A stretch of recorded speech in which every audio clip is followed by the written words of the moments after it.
ஓம் சாய்ராம். அனைவருக்கும் அன்பு வணக்கங்கள். இன்று நான் ஸ்ரீ சாய் சத்சரிதத்தில் இருந்து அத்தியாயம் 35 பகுதி 2 பார்க்கலாம். வாருங்கள். சென்ற பகுதிகளை கேட்க விரும்புவோர் கீழே டிஸ்கிரிப்ஷனில் கொடுக்கப்பட்டுள்ள லிங்கை கிளிக் செய்து கேட்கவும். சென்ற பதிவில் திரு காக்காவுடன் அவரது முதலாளி திரு டக்கரும் ஷீரடி சென்றார் என்று பார்த்தோம். அவர் பாபாவை சோதிப்பதற்காகவும் வேடிக்கையாகவும் காக்காவுடன் சென்றார். அவர்கள் மூவரும் ஒரே நேரத்தில் ஷீரடியை அடைந்தனர். பின்னர் சரியான தருணத்தில் மசூதிக்கு போய் பாபாவின் தரிசனத்தை பெறுவதற்காக சென்றனர். மசூதியில் திரு பாபா சாஹிப் தர்கட்டும் இருந்தார். அவரை பார்த்த காக்காவின் முதலாளி டக்கர் தாம் ஏன் அவ்விடம் வந்தார் என்று விசாரித்தார். அதற்கு தர்கட் தரிசனத்திற்காக என்றார். இப்போது டக்கர் ஏதாவது அற்புதங்கள் இங்கு நிகழ்கின்றனவா என்றார்.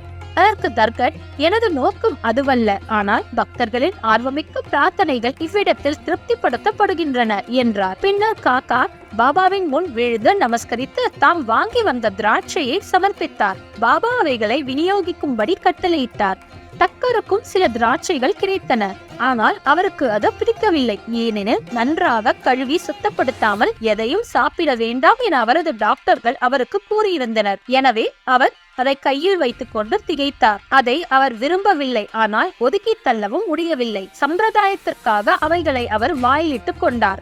ஆனால் விதைகளை என்ன செய்வதென்று தெரியாமல் முழித்தார். பின்னர் மசூதியின் தரையிலும் அவைகளை துப்ப முடியாமல் அவரது விருப்பத்திற்கு மாறாக அவைகளை தனது சட்டை பையில் போட்டுக்கொண்டார். பாபா ஒரு ஞானியாயிருந்தால் திராட்சையின் மீது தமக்குள்ள வெறுப்பை அவர் எங்கனும் அறியாமல் இருந்து அதை அவரை உண்ண செய்து வற்புறுத்த முடியும் என்று தன் மனதிற்குள் சொல்லிக் கொண்டார்.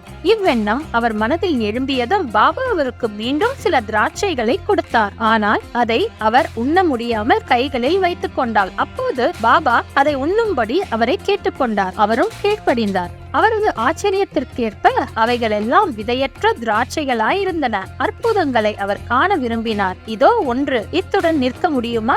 பாபா தனது எண்ணத்தை அறிந்து அவரது விருப்பத்திற்கேற்ப விதையுள்ள திராட்சைகளை விதையற்றவைகளாக மாற்றிவிட்டார் என்பதை அவர் அறிந்தார். எத்தகைய வியத்தகு சக்தி! மேலும் சோதிக்க விரும்பி பக்கத்தில் இருந்த தர்கட்டை அவர் எவ்வகை திராட்சை வைத்திருக்கிறார் என்று கேட்டார். அவர் விதையுள்ள திராட்சை என்றார். டக்கருக்கு இதை கேட்டு இன்னும் அதிக வியப்பாயிற்று. தமது வளர்ந்து வரும் நம்பிக்கையை உறுதிப்படுத்த பாபா ஒரு உண்மையான ஞானியானால் திராட்சை காக்காவுக்கு முதலில் கொடுக்கப்பட வேண்டும் என நினைத்தார்.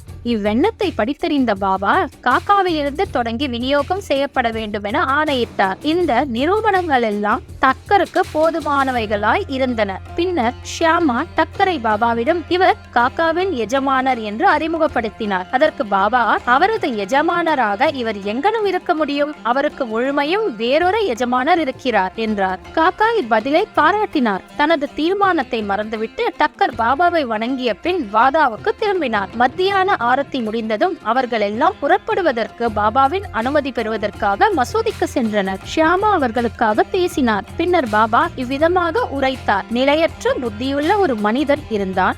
அவன் செல்வம், ஆரோக்கியம் முதலியவை வாய்க்க பெற்றிருந்தான். மனோவேதனைகளிலிருந்து விடுபட்டவனாக இருந்தான். எனினும் தேவையற்ற கவலைகளாலும் பாரங்களாலும் தன் மீது போட்டுக்கொண்டு மன அமைதியை இழந்து இங்கும் அங்கும் சுற்றி திரிந்தான். சில சமயம் பாரத்தை எல்லாம் இறக்கிவிட்டு சில சமயம் அவற்றை மீண்டும் சுமந்தவனாகவும் இருந்தான். அவனது மனம் ஒரு உறுதிப்பாட்டையே அறிந்ததில்லை. அவனது நிலையை கண்டு நான் இரக்கம் கொண்டேன். அவனிடம், இப்போது நீ விரும்பி ஏதாவது ஒரு குறிக்கோள் மீது உனது நம்பிக்கையை தயவு செய்து வைப்பாயாக. ஏன் இவ்வாறு சுற்ற வேண்டும்? அமைதியாக ஏதாவது ஒரு இடத்தை பற்றிக்கொள் என்று கூறினேன். உடனே டக்கர் அப்பொருத்தமான வர்ணனை தமக்குரியதே என்று அறிந்தார். காக்காவும் தம்முடன் திரும்ப வேண்டுமென அவர் நினைத்தார். காக்கா அவ்வளவு சீக்கிரம் அனுமதிக்கப்படுவார் என்று ஒருவரும் எண்ணவில்லை. பாபா அவரின் இந்த எண்ணத்தையும் படித்தறிந்து காக்காவை அவரது எஜமானருடனேயே திரும்ப அனுமதி அளித்தார். மற்றொருவரின் மனதில் இருக்கும் எண்ணத்தை அறியும் பாபாவின் திறமைக்கு மேலும் ஒரு நிரூபணம் அவருக்கு கிடைத்தது. பின்னர் பாபா காக்காவிடமிருந்து ரூபாய் 15 தட்சணையாக கேட்டு பெற்றார். அவர் காக்காவிடம் பின்வருமாறு கூறினார். எவரிடம் இருந்தாவது ₹1 தட்சணையாக பெற்றுக் கொண்டேன் என்றால் அவர்களுக்கு 10 மடங்காக திருப்பி தர வேண்டியதாயிருக்கிறது. நான் ஒருபோதும் எதையும் விலையில்லாமல் இலவசமாக பெறுவது கிடையாது. சீர்தூக்கி பாராது நான் யாரிடம் இருந்தும் தட்சணை பெறுவதில்லை என்றார். யாரை பகிரி என்னுடைய குரு சுட்டி காண்பிக்கிறாரோ அவரிடம் இருந்து மட்டுமே நான் கேட்கிறேன். யாரேனும் பக்கிரிக்கு முன்பே கடன் கடன்பட்டிருந்தால் அவரிடமிருந்து பணம் வசூலிக்கப்படுகிறது. எதிர்காலத்தில் கணிசமான அறுவடை செய்வதற்கே அவர்கள் இப்போது கொடுப்பதன் மூலம் விதைக்கிறார்கள். தர்மத்தை செயல்படுத்துவதில் செல்வம் ஒரு வழியாக இருக்க வேண்டும். இது சுய இன்பத்திற்காக பயன்படுத்தப்பட்டால் அது வீணாகப்படுகிறது. நீ ஏற்கனவே கொடுத்திருந்தால் ஒழிய தற்போது அதை பெற முடியாது.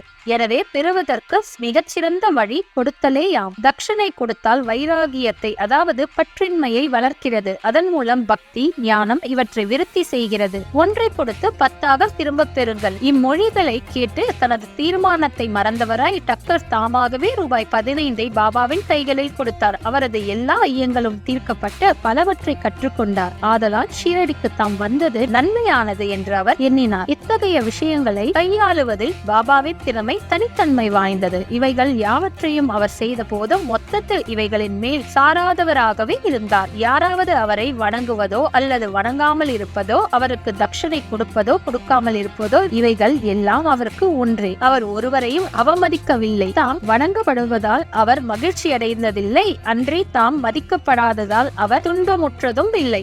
மாறுபட்ட இருமைகள், அகம், துக்கம் போன்றவற்றை அவர் கடந்து நின்றார். இத்துடன் இந்த பதிவு முடிகின்றது. மீண்டும் அடுத்த பதிவில் சந்திப்போம். ஓம் சாய்ராம். ஸ்ரீ சாயியே பணிக. அனைவருக்கும் சாந்தி நிலவட்டும். நன்றி, வணக்கம்.